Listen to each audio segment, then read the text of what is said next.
iPhone гараа утасныхаа Apple ID-г устгамаар байгаа хүмүүс энэ бичлэгийг дуустал нь үзээрэй. За юуны түрүүнд утаснаас Apple ID-гаа хэрхэн sign out хийж гаргахыг хэлж өгье. Setting руу ороод, profile руу ороод доош scroll-доод sign out гэж дарах үед таны Apple ID утаснаас гарна гэсэн үг. Харин хэрхэн Apple ID-гаа бүр ашиглахгүйгээр устгах вэ талаар одоо зааж өгье. Google руу ороод Google дээрээ privacyapple.com гэж орно. privacyapple.com гэж орно гэсэн үг.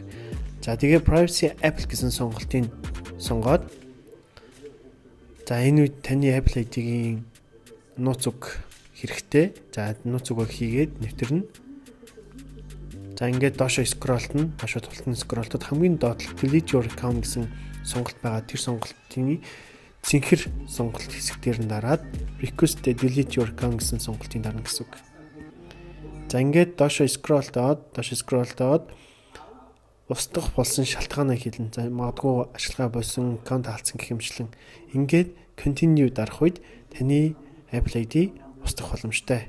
За энэ хүү бичлэг таалагдсан бол хаягтай минь хамт байгаарай.